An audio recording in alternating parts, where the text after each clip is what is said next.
TV Imaculada, o Evangelho em primeiro lugar.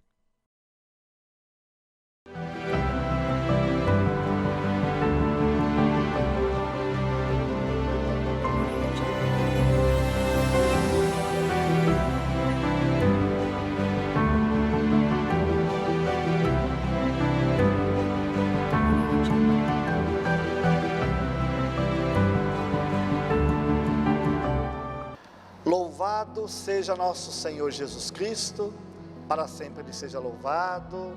Amados e amadas de Deus, estamos iniciando o programa Semeando a Boa Nova. O Senhor esteja convosco, Ele está no meio de nós.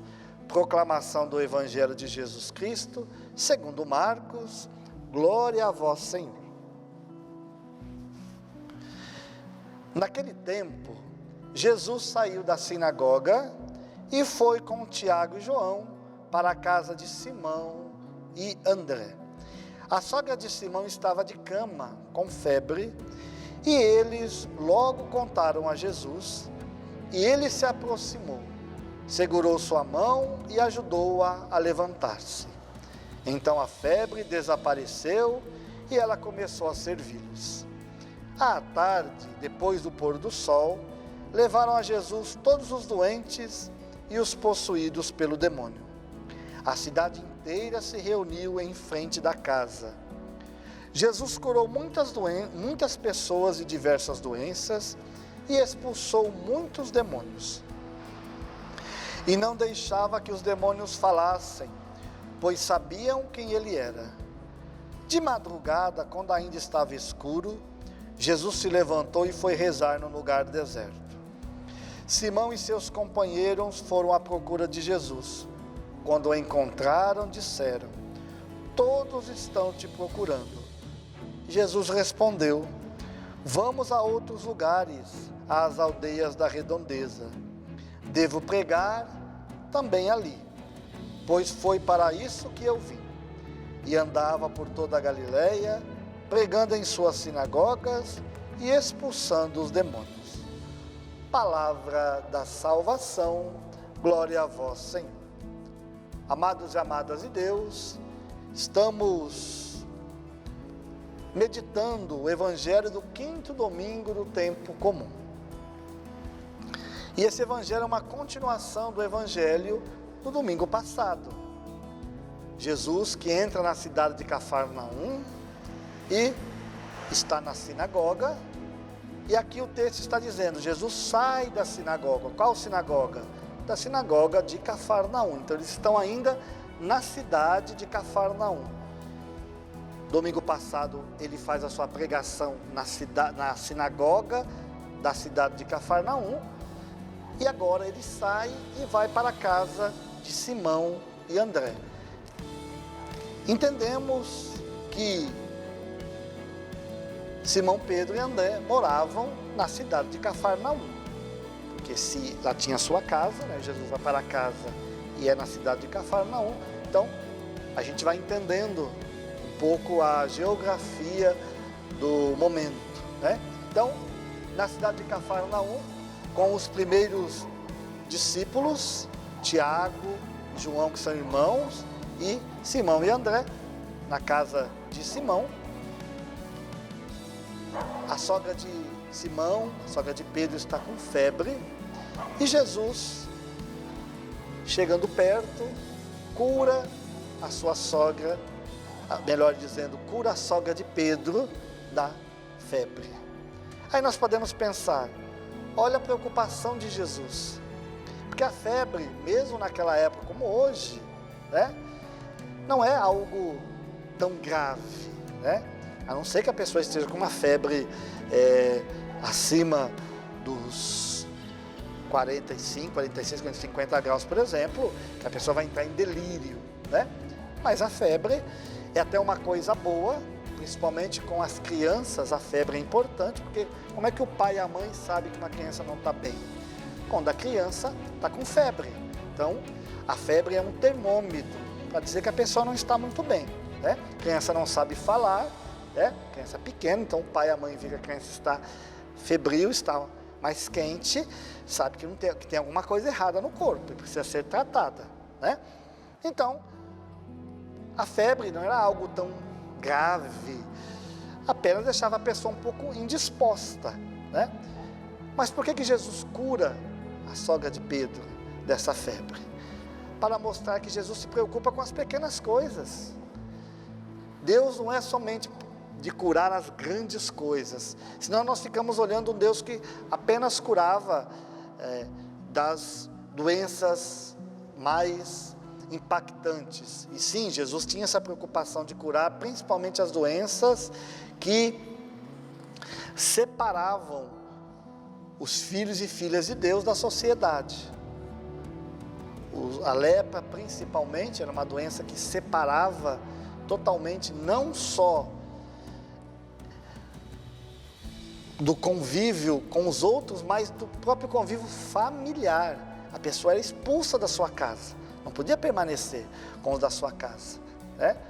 Então, mas Jesus também se preocupa em curar dessa febre, cuidando, zelando. E o texto fala que depois levam para a casa de Pedro, sabem que Jesus está ali, começa a levar os doentes. A cidade inteira vai lá para ser curada, receber uma bênção, escutar a palavra de Jesus. Então, se percebe que Jesus atrai a multidão. Com essa autoridade que a gente ouviu no domingo anterior, domingo passado, essa autoridade que vem do céu, uma autoridade que ninguém tinha visto antes. E ele continua curando, libertando, expulsando os demônios, e não permite que os demônios falem quem ele é. Não é porque Jesus queria ficar no anonimato, porque Jesus, meu irmão, minha irmã, ele não dá muita conversa para o mal, não dá muita conversa para o demônio. Esse negócio de entrevistar o demônio, de bater papo com o demônio, ficar perguntando a coisa, isso não é coisa do Evangelho. Jesus manda o demônio se calar e já manda embora, porque quem tem que aparecer é o reino de Deus, é Jesus que tem que aparecer, não é o demônio. O demônio não tem lugar de se apresentar, de fazer festa, porque muitas vezes qual que é que o demônio quer? Chamar a atenção, tirar a atenção na pessoa de Jesus, para colocar a atenção nele. Então Jesus já manda ele calar, manda embora, que a atenção que o povo tem que ter é para com ele, né? Nada de espetáculo. O espetáculo tem que ser dado com o reino de Deus, com a graça de Deus, né? Por isso o Senhor se preocupa de curar aquelas pessoas, de libertá-las. Só que depois Jesus, terminando a sua missão, ele vai para onde? Rezar. Vai se colocar aos pés do Pai. Para quê?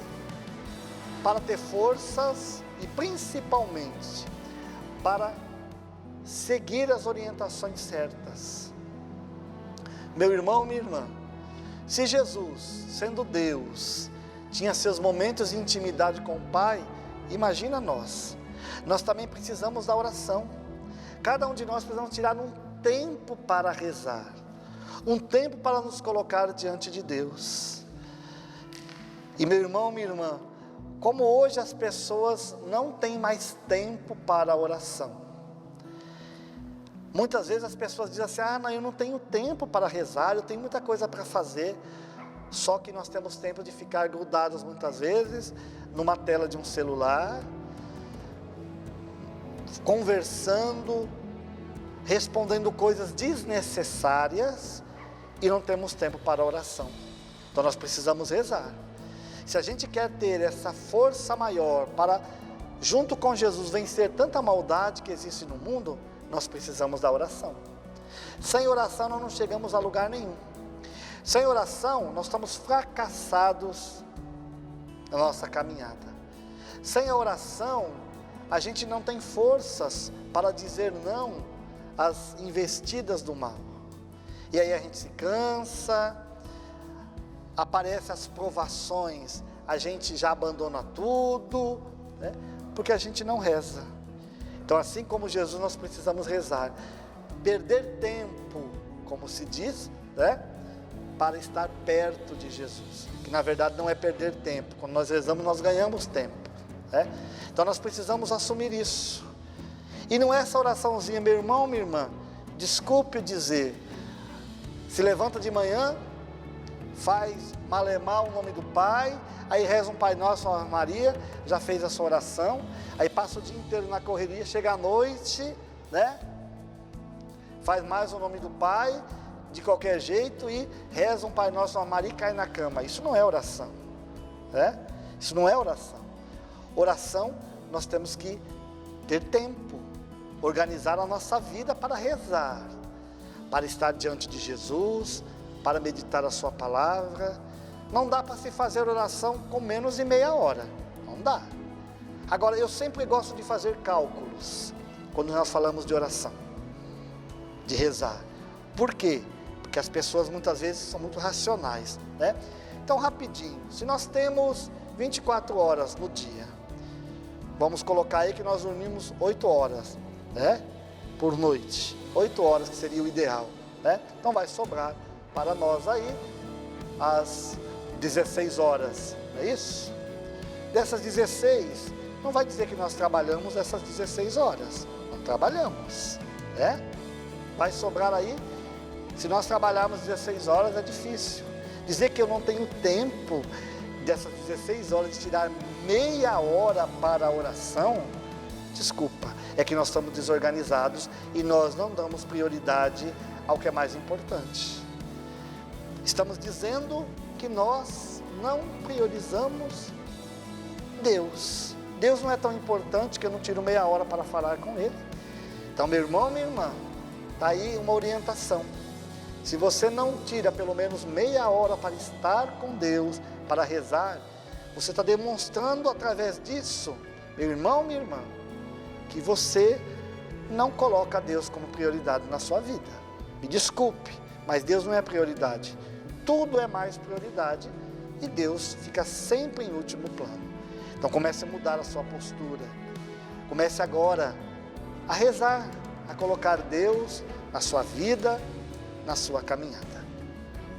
Que o Senhor possa derramar a graça de Deus sobre a sua vida, dar a força do Espírito Santo e esse gosto pela oração, o gosto pela meditação de sua palavra.